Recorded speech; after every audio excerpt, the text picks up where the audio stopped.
بسم اللہ الرحمن الرحیم۔ آج کا ہمارا نوجوان، آج کی ہماری نوجوان نسل جو یہ عشق مجازی والی چکر کے اندر پڑے ہوئے ہیں، ایسے شیطانی چکر کے اندر پڑے ہوئے ہیں کہ جس کی کوئی انتہا نہیں ہے، جس کی کوئی انتہا نہیں ہے، اور اپنے آپ کو تباہ کر رہے ہیں، اپنے آپ کو ختم کر رہے ہیں۔ آپ صلی اللہ علیہ وسلم نے کیوں حکم دیا کہ اگر بچہ یا بچی جوان ہو جائے تو فوراً سے اس کے شادی کا انتظام کر دو، فوراً سے اس کی شادی کا انتظام کر دو۔ اگر وہ کسی غلط کام میں مبتلا ہوتے ہیں، اگر وہ کسی غلط کام میں پڑ جاتے ہیں، گناہ والے کام میں، تو اس کا وبال، اس کی سزا جو ہے وہ والدین کو بھی ہوگی، والدین کو بھی ہوگی کہ انہوں نے اس کی شادی کیوں نہ کرائی۔ آج کل ہمارا معاشرہ اس قسم کا بن چکا ہے کہ وہ سب سے پہلے دیکھتے ہیں، لڑکی والے دیکھتے ہیں لڑکے والوں کو، لڑکی والے دیکھتے ہیں لڑکے والوں کو کہ لڑکا کماتا تو ہے یا نہیں کماتا، یا لڑکے کے پاس اپنا گھر ہے یا نہیں ہے، یا لڑکے کے پاس گاڑی ہے یا نہیں ہے۔ دینداری کو کوئی نہیں دیکھتا کہ لڑکا دیندار کتنا ہے، اللہ سے محبت کرنے والا کتنا ہے، اللہ کے رسول سے محبت کرنے والا کتنا ہے۔ بینک بیلنس دیکھنا ہے ہم نے، لڑکے کے پاس پیسے ہے یا نہیں ہے، کیا کرنا ہے ایسے بینک بیلنس کو۔ وَمَا هَذِهِ الْحَيَاةُ الدُّنْيَا إِلَّا لَهْوٌ وَلَعِبٌ وَإِنَّ الدَّارَ الْآخِرَةَ لَهِيَ الْحَيَوَانُ۔ یہ تو دنیاوی زندگی ہے، 10 سال، 20 سال، 30 سال، 40 سال، 50 سال، 60 سال، اور زیادہ سے زیادہ 70 سال۔ 70 سال کے بعد تو سبھی آسرا چھوڑ دیتے ہیں آج کل۔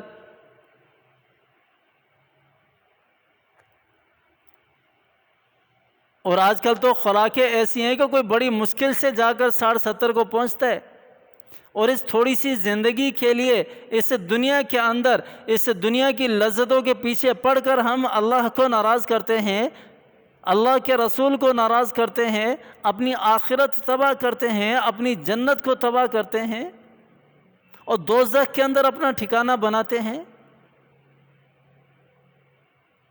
تو یہ جو دنیاوی زندگی، اللہ تعالیٰ کیا فرما رہے ہیں قرآن پاک کے اندر، وَمَا هَذِهِ الْحَيَاةُ الدُّنْيَا إِلَّا لَهْوٌ وَلَعِبٌ۔ یہ دنیاوی زندگی تو ایک کھیل تماشے کی طرح ہے، ایک کھیل تماشے کی طرح ہے۔ جس طرح کھیل تماشا شروع ہوتا ہے ختم ہو جاتا ہے، اسی طرح یہ دنیاوی زندگی جو ہے یہ تمہاری شروع ہوئی ہے، ختم ہو جائے گی۔ وَإِنَّ الدَّارَ الْآخِرَةَ لَهِيَ الْحَيَوَانُ، اور آخرت کا جو گھر تمہارا ہے، اور آخرت کی جو تمہاری زندگی ہے، وہ ہے زندگی اصل، ہمیشہ ہمیشہ کی زندگی ہے۔ اور پھر اللہ تعالیٰ دوسری جگہ ارشاد فرما رہے ہیں، أَفَحَسِبْتُمْ أَنَّمَا خَلَقْنَاكُمْ عَبَثًا وَأَنَّكُمْ إِلَيْنَا لَا تُرْجَعُونَ، کہ میرے بندو تم نے یہ گمان کر لیا کہ اللہ تعالیٰ نے تمہیں ایسے ہی پیدا کر دیا، اور ایسے ہی پیدا کر کے جانوروں کی طرح چھوڑ دیا دنیا کے اندر، کہ جس طرح چاہو تم اپنی زندگی بسر کرو، جس طرح جانور اپنی زندگی بسر کرتا ہے جس طرح چاہتا ہے، اسے نہ بے حیائی کا خیال ہے، اسے نہ حلال حرام کا پتہ ہے، اسے نہ پاک اور پاکی کا پتہ ہے، اسے نہ تو جائز اور ناجائز کا پتہ ہے۔ جس طرح وہ زندگی بسر کر رہا ہے اس طرح تم بھی زندگی بسر کر رہے ہو دنیا کے اندر۔ أَفَحَسِبْتُمْ أَنَّمَا خَلَقْنَاكُمْ عَبَثًا، بڑے چھوٹے کا کوئی احترام نہیں ہے۔ مَن لَّمْ يَرْحَمْ صَغِيرَنَا وَلَمْ يُؤَكِّرْ كَبِيرَنَا فَلَيْسَ مِنَّا۔ آپ صلی اللہ علیہ وسلم نے فرمایا کہ جو ہمارے چھوٹوں پر شفقت نہیں کرتا، شفقت یہ نہیں ہے کہ اسے موبائل لے کر دے دو، یہ شفقت ہے، اور شفقت یہ ہے کہ گناہ والے راستے سے اس کو ہٹاؤ، گناہ والے راستے سے اس کو بچاؤ، اس کو سیدھے راستے کی طرف لے کر آؤ، اللہ اور اللہ کے رسول کی طرف لے کر آؤ، اور برائیوں والے راستے سے اسے ہٹا کر سیدھے راستے پر لے کر آنا، یہ شفقت ہے۔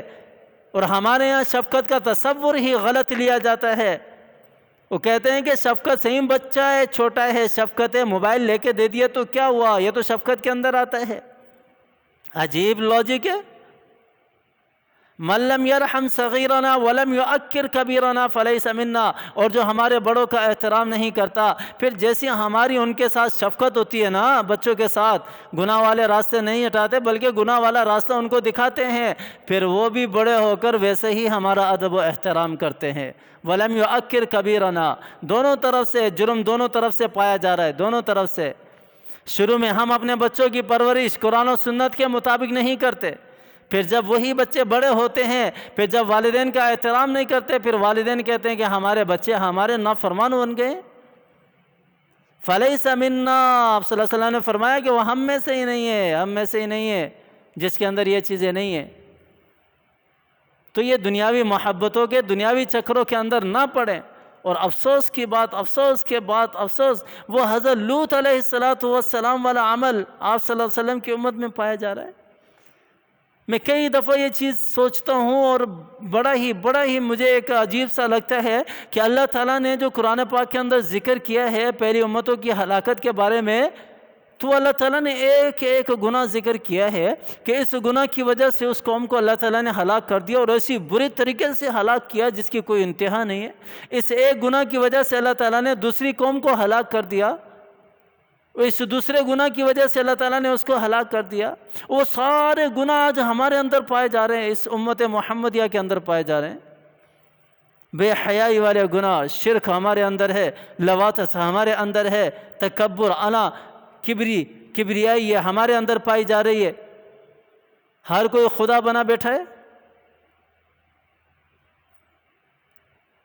افحسبتم انما خلقناکم عبثا ولا تحسبن اللہ غافلا عما یعمل الظالمون۔